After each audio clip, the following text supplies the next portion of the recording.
Assalamualaikum warahmatullahi wabarakatuh. Kurang mantap dan kurang semangat. Disebutkan bahwasanya ada 6 golongan yang tidak diwajibkan untuk menjawab salam. Orang yang tertidur, orang yang tuli, orang yang bisu, orang gila, orang mati, dan orang yang kafir. Semoga di sini tidak ada dari 6 golongan tersebut. Saya ulangi, Assalamualaikum warahmatullahi wabarakatuh.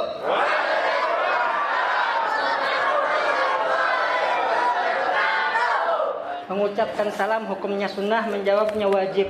Dalam wajib terbagi menjadi 2, ada fardu ain dan ada fardu kifayah. Fardu ain jika hanya dia sendiri yang mendengar, menjadi fardu kifayah jika ramai-ramai ada seseorang yang menjawabnya. Tadi saya hanya memberitahukan 6 golongan saja. Alhamdulillahi mujibid da'awat, al-qail fi muhkamil ayatil bayyinat, wa likulli wijhatun huwa muwalliha fastabiqul khairat. Assalatu wassalamu ala asyrafil makhluqat Sayyidina Muhammad An-natiq biqaulih huffatil jannah bil makarih wa huffatin nar bis syahwat.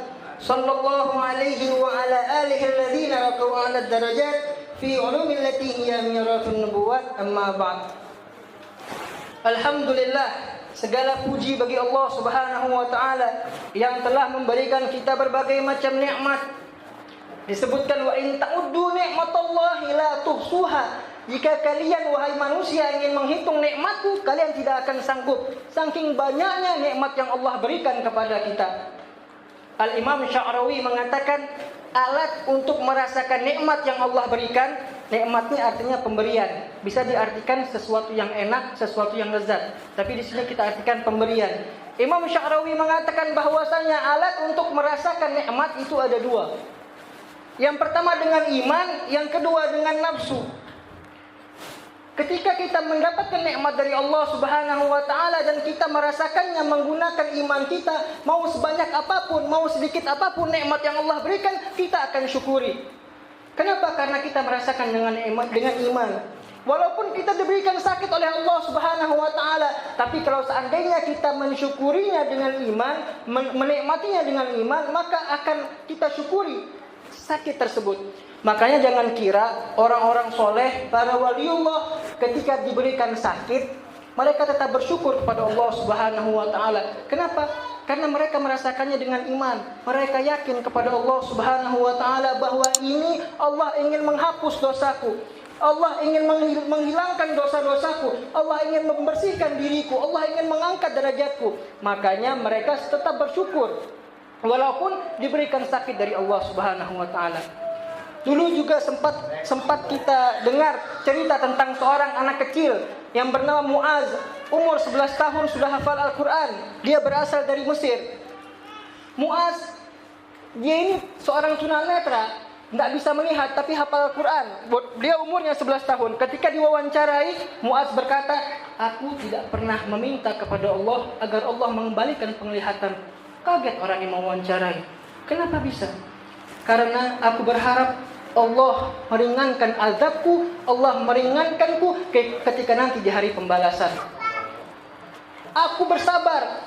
Aku tidak pernah berdoa kepada Allah agar Allah mengembalikan penglihatanku karena aku nanti berharap Allah meringankan azabku, siksaku nanti ketika di padang mahsyar.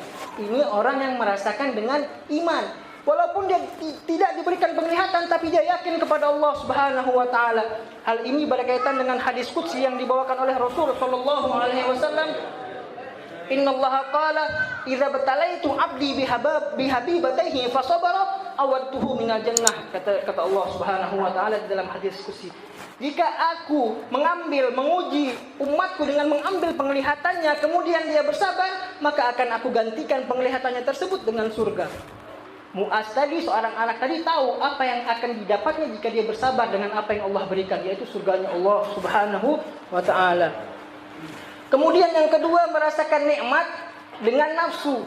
Mau sebesar apapun nikmat yang diberikan tidak akan cukup, apalagi kecil. Sedikit diberikan Allah, ya Allah, kenapa begini ya Allah? Kenapa hanya ini yang kudapat? Aku ini sudah sembahyang ya Allah, sudah begini. Tidak pernah bersyukur kepada Allah. Diberikan nikmat yang banyak, tidak mau bersyukur. Diberikan nikmat yang sedikit, berkutuk, ngomel. Ya Allah, saya sudah ibadah, sudah sholat, kenapa cuma segini ya Allah? Tidak mau bersyukur. Saya teringat kisahnya Tha'labah bin Hatib, seorang miskin. Jadi Tha'labah ini, dia tidak pernah tidak hadir ketika sholat di masjid. Selalu hadir, bahkan sebelum azan Tha'labah sudah ada di masjid. Tha'labah sudah hadir di masjid. Di mana Rasulullah sholat, Tha'labah hadir. Di mana para umat muslim bergotong royong kerja bakti, Tha'labah hadir.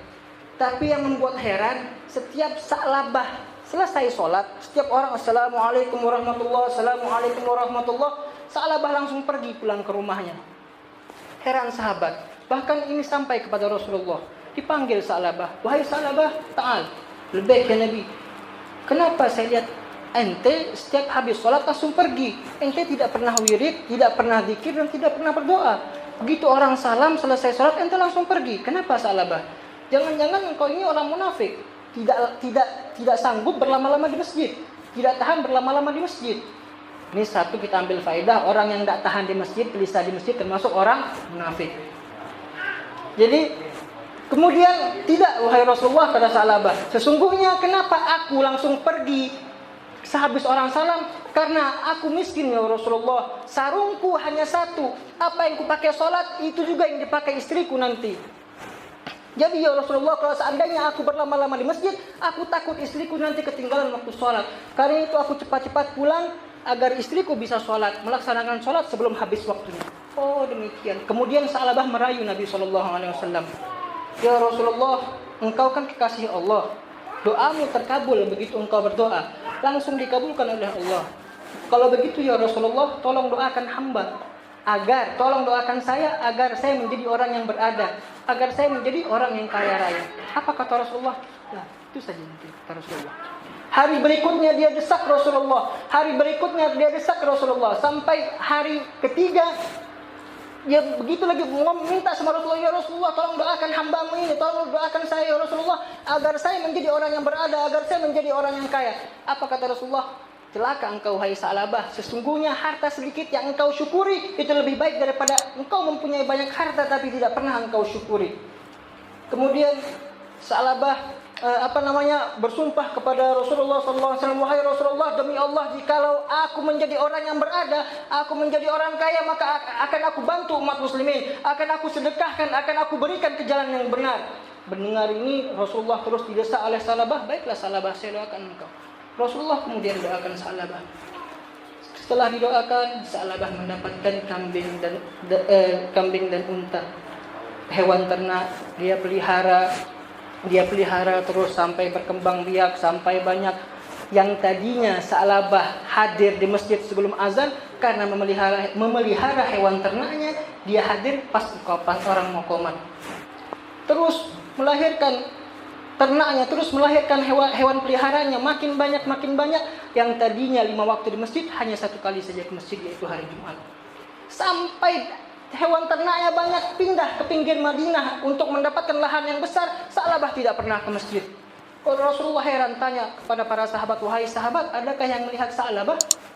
Ada ya Rasulullah, dia sibuk mengurusi ternaknya. Celaka Tha'labah, celaka Tha'labah, celaka Tha'labah, kata Rasulullah SAW. Kemudian turun surah At-Taubah ayat 103 yang mewajibkan seorang mengeluarkan zakat apabila hartanya berlebih. Ini karena Tha'labah. Akhirnya diutus 2 orang sahabat menemui Tha'labah. Pas Tha'labah bertemu dengan dua orang utusan Rasul, Tha'labah mengelak. Apa ini? Ini mungkin hanya pajak. Aku tidak tahu ini. Aku tidak pernah mendapatkan ini. 2 orang sahabat tadi pergi kembali kepada Rasul, diceritakan kepada Rasulullah SAW. Celaka Tha'labah, celaka Tha'labah. Kemudian setelah itu turun firman Allah ayat 75 sampai 77 surah At-Taubah. Di situ disebutkan setelah itu Allah memerintahkan kepada Nabi, jangan engkau ambil harta Tha'labah. Allah murka kepada Tha'labah karena dia terlalu kikir. Mendengar kabar ini, Tha'labah pergi menghadap Rasulullah, minta maaf, ya Rasulullah, ini terimalah zakatku, aku menyesal ya Rasulullah. Sudah Tha'labah, Allah tidak menerima zakatmu. Sungguh kau sudah kunasehati berapa kali, engkau sudah kasih tahu berapa kali, tapi engkau tidak mau mendengar. Inilah akibatnya. Setelah itu sampai Rasulullah wafat, zakat Tha'labah tidak diterima. Sampai masa Sayyidina Umar, Sayyidina Abu Bakar, Umar dan Utsman, para sahabat tidak mau menerima zakatnya Sa'labah.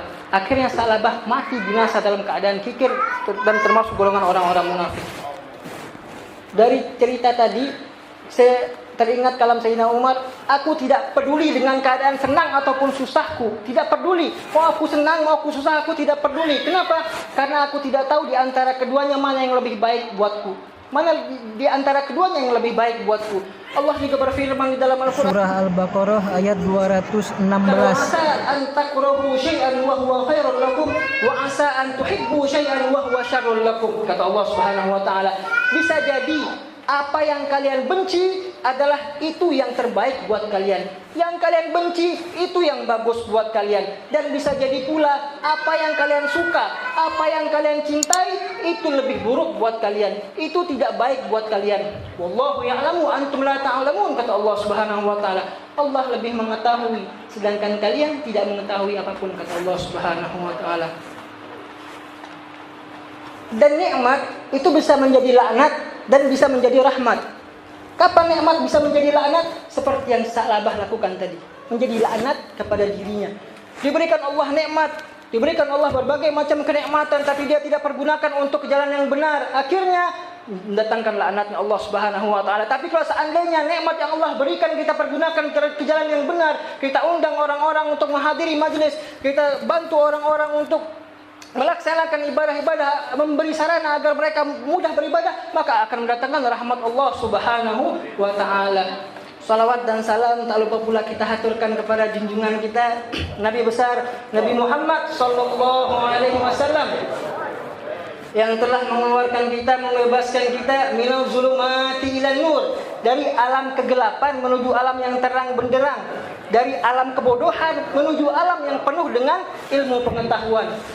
Man shalla alayya salatan sallallahu alaihi bi asyran, kata Nabi sallallahu alaihi wasallam. Barang siapa yang bersalawat kepadaku 1 kali, maka Allah akan bersalawat kepadanya 10 kali. Salawat dari Allah Subhanahu wa taala adalah rahmat. Kemudian man azzama maulidi kuntu lahu syafi'an yaumil qiyamah, kata Nabi sallallahu alaihi wasallam. Barang siapa yang mengagungkan maulidku, mengagungkan hari kelahiranku, maka dia akan mendapatkan syafaatku nanti di hari kiamat, kata Nabi sallallahu alaihi wasallam. Di dalam ceramahnya Al-Habib Ahmad Al-Habsyi, di situ disebutkan ada seorang bermimpi. Seorang bermimpi ketemu kepada Nabi sallallahu alaihi wasallam. Dia memanggil Nabi sallallahu alaihi wasallam, "Ya Rasulullah, ya Rasulullah." Tidak mau Rasulullah berpaling. Dia datangi Rasulullah sallallahu alaihi wasallam. Dia hadapi Rasulullah sallallahu alaihi wasallam. "Ya Rasulullah, apakah engkau marah kepadaku?" "Tidak," kata Rasulullah. "Bagaimana aku marah kepadamu sedangkan aku tidak mengenalmu?" kata Nabi sallallahu alaihi wasallam. Heran orang tersebut. "Ya Rasulullah, bukankah ulama mengatakan bahwa kenalnya engkau kepada umatmu seperti kenalnya seorang ibu terhadap anaknya, dan cintanya engkau kepada umatmu seperti melebihi cintanya seorang ibu kepada anaknya?" "Sodaku," kata Rasulullah. Benar yang dikatakan para sahabat. Cintaku kepada umatku melebihi cintanya seorang ibu kepada anaknya, dan kenalnya aku terhadap umatku melebihi kenalnya seorang ibu kepada anaknya. Lantas ya Rasulullah, kenapa engkau tidak mengenalku? Bagaimana aku mau mengenalmu sedangkan engkau tidak pernah bersolawat kepadaku, kata Nabi SAW. Aku mengenal umatku tergantung solawatnya terhadapku, kata Nabi SAW. Sallu ala Nabi Muhammad. Yang saya hormati dan yang saya muliakan, orang-orang tua kita yang tidak bisa saya sebutkan satu persatu namanya, tapi tidak mengurangi kecintaan saya kepada beliau. Kita doakan semoga orang-orang tua kita dipanjangkan umurnya oleh Allah Subhanahu wa taala, diberikan kesehatan dan keafiatan, dikabulkan semua hajatnya. Wabil khusus Sahibul Bait Habib Zakaria beserta anak dan istrinya yang telah memberikan kita sarana, memudahkan kita untuk melaksanakan Maulid Nabi sallallahu alaihi wasallam. Kita doakan semoga hajatnya dikabulkan oleh Allah Subhanahu wa taala, segala yang diinginkannya tercapai, amin ya rabbal alamin. Dan hadirin hadirat semuanya yang telah rela melangkahkan kakinya keluar dari rumah. Rasul sallallahu alaihi wasallam bersabda, "Man salaka tariqan yaltamisu fihi ilman, sahalallahu lahu bihi tariqan ilal jannah." Barang siapa yang keluar dari rumahnya, melangkahkan kakinya dari rumahnya untuk niat menghadiri majelis ilmu, majelis-majelis seperti ini, maka Allah akan memudahkan jalannya ke surga nanti. Semoga kita yang hadir di dalam sini semuanya mendapatkan rahmat dan ridhonya Allah Subhanahu wa taala, mendapatkan Nabi SAW dan dimasukkan berkumpul bersama Nabi nanti di surganya nanti. Amin ya rabbal alamin.